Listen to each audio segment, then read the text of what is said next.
Beautiful. 1 second. This week, people had the privilege of speaking with former President George W. Bush and his wife Laura at their home in Dallas. President Bush has a new book of military portraits to honor veterans who have served our country since 9/11. We had the chance to talk about his new book, his painting process, and the relationships he's forged with the courageous men and women of the military. For my 70th birthday, I wanted one gift, veterans to come down and ride. And we had a really fun time. These are men and women who I've gotten to know and really like. We just share a bond that is hard for people to understand. The only problem is 2 reds, 2 yellows, blue and a white, sometimes black. George W. Bush started painting in 2012. It was a hobby that he had gotten the idea to start pursuing after a friend suggested he should read a book that Winston Churchill wrote called Painting as a Pastime. It's been really terrific, but a shock.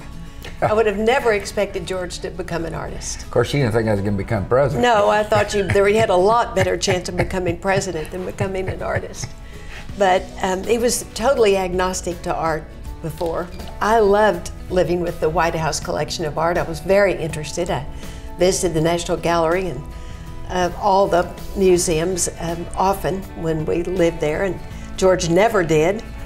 And then, so I'm thrilled that he found this. I think it's really great. And now he's become a lot more interested in old paintings too, other artists. Yeah, I've discovered, and it took a while to get there, that in order to paint, you've got to understand how others painted. And so I spent a lot of time looking at the paintings of my predecessors and have learned a lot. It's been a life-changing experience for me. This is a learning experience. The presidency was a learning experience. And this is yet another learning experience, because you can't ever learn enough to be the kind of painter you really want to be. And so, you know, I've worked hard all my life, and I worked hard painting. I think it's therapeutic to have gone 100 miles an hour to 0 and then found an additional passion. I mean, I was passionate about serving the country. This is a passion of mine now, and that's therapy. Maybe I'm more centered or more sensitive. You have to ask Laura. As an artist, he notices things. The sky, for instance, he'll point out some beautiful sight that he might not have pointed out before. But really, George needed a pastime. I mean, when you're president, you have every problem in the world on your desk, and the day you're not, it's over. I mean, when it's over, it's over. And so he was Wish I'd have thought about saying that. He was desperate for a pastime, and I'm so glad he found this one. I'm not afraid to tell him if I think he should do something else. Yeah, like the time I tried to paint her. It's in the closet.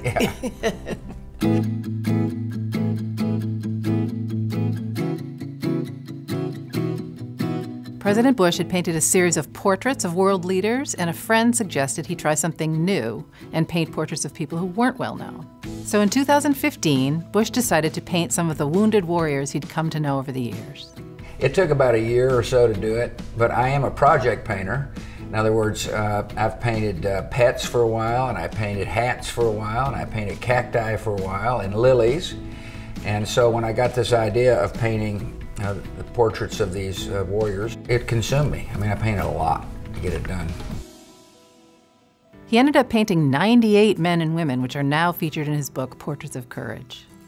The process is to generally paint from a photo, sketch it up on a canvas in broad outlines, and then start from there and just watch it evolve. You really never know what the final product is going to look like till you get there. And so you just paint. I was thinking about their troubles or their joys, and hopefully the paintings reflected that. Each painting is accompanied by an inspiring story, and all the proceeds from the book will go to the George W. Bush Presidential Center and its Military Service Initiative. Some person who's an art critic looks at this, they're probably going to find ways not to like it, but they got to like the fact I put a lot of effort into it and I care deeply about the vets. I was a little self-conscious about it, not self-conscious, I was a little concerned that someone would look at it and say, that's me? When I paint them, my admiration for them even increases. I was of the Vietnam era. We had a draft. These men and women volunteered. I was amazed that so many did so. I can remember worrying about troop levels, and yet citizen after citizen stepped up to serve. And so when I paint them, it's less to do about me and more to do about honoring them. I get asked all the time, do I feel guilty about what happened to him? The answer is no, I don't. I made the decision, the best decision I could make. It was important for the defense of our country. I knew going into war that somebody would get hurt. That made the whole decision so much graver. On the other hand, Laura and I have met hundreds who have said, I would do it again, Mr. President. There are some in that book who lost a limb and went back into combat.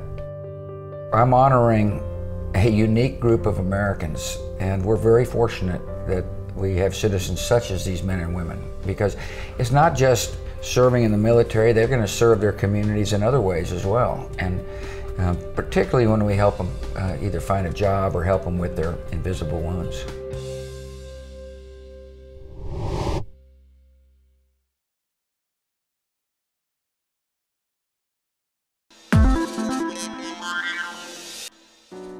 President Bush spoke of one portrait in particular, the one of Michael Rodriguez, or Rod as he calls him. I'm thrilled with my painting of Rod, by the way. When I first came up with the idea, I ran into Rod, and he didn't have his dark glasses on for the first time in a long time, and his eye is just spectacular, the prosthetic eye he has. And I said, Rod, I got to look at your eye, man. I mean, this thing is great. I want to get the colors right because I'm painting it.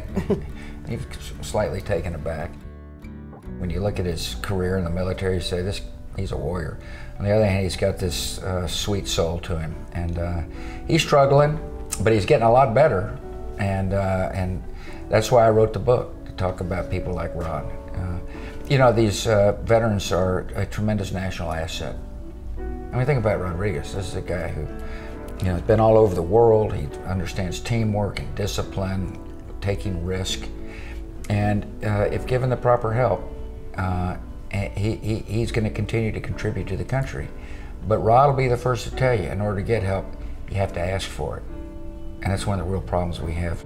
A lot of these vets get stigmatized, and they say, I don't want anybody to know I'm struggling. You can't help a person who's not willing to be helped. So one of the messages in this book is it's courageous to talk about your injuries, those you can see and those you can't see. I can hear you, the rest of the world hears you, and the people who knock these buildings down will hear all of us soon. After 9/11, I didn't sleep very well. I kept playing that movie through my head, you know, just over and over and over again. There was a lot of uncertainty during that time. And people look back at it and say, well, it must have been obvious what to do, but it wasn't at that moment. I didn't sleep that much that night. I think everyone remembers how right after 9/11, the country felt so unified. We all seemed as if we were on the same team, and that certainly has dissipated now. But recently, President Bush was at the center of what many would consider a moment of unity during the contentious 2016 presidential campaign. There's a photo of Michelle Obama and President Bush embracing at the opening ceremony for the National Museum of African American History and Culture. She kind of likes my sense of humor, I guess. I mean, anybody who likes my sense of humor, I immediately like. And I needle her a little bit, and you know, I'm fairly lighthearted. I mean, they're around serious people all the time. And we just took to each other. I sat next to her at Nancy Reagan's memorial. Can't remember where else I've sat next to her, but you know, I probably have a few wisecracks, and she seemed to like it okay. And when I saw her, it was a genuine expression of affection. The New York Times called it the embrace seen around the world. And the Bushes even hinted at possibly working with both the Obamas further down the road. I think they're interested in also doing things with our troops, of course, now in their afterlife, as I call it. It's going to take them a while to find their footing and figure out how they're going to do what they want to do. If there's a way to be symbiotic, we'll do so. In spite of the deep divisions we're seeing throughout our country these days, President Bush is hopeful. Long Trump's hate! Long Trump's hate! I'm optimistic about where we'll end up. I mean, yes, I don't like the racism, and I don't like the name calling, and I don't like the people feeling alienated. Nobody likes that.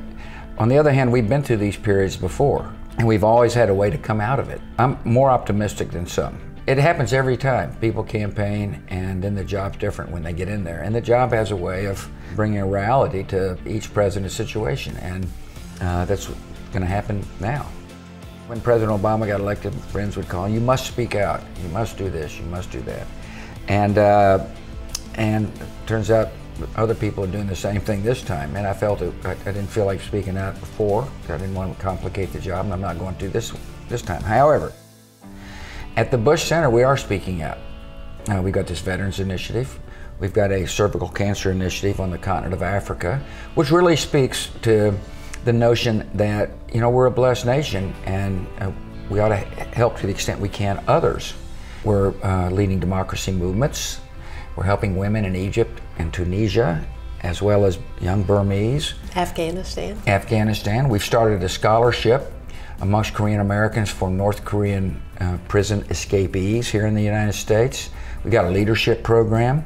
We've got a collaborative effort with Mexico and Canada, where we bring private and public sector together to talk about how to continue to facilitate this common market that's developing, which will enable our country to compete in the long run. We've had immigration ceremonies at the Bush Center. I mean, so there's a lot of ways to speak out, but it's really through programs and actions that are very important to, that defend values and ideals that are important to Laura and me.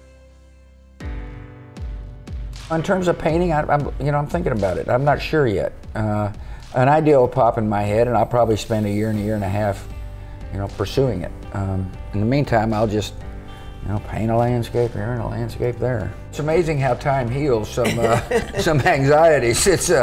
I'm very comfortable. I did what I did. I wrote a book about it. If people really want to understand why I did what I did, read the book. But over time, history will judge. And in the meantime, we got a good life here, and we've got some policy initiatives that are important to us, and I can always retreat to my canvas.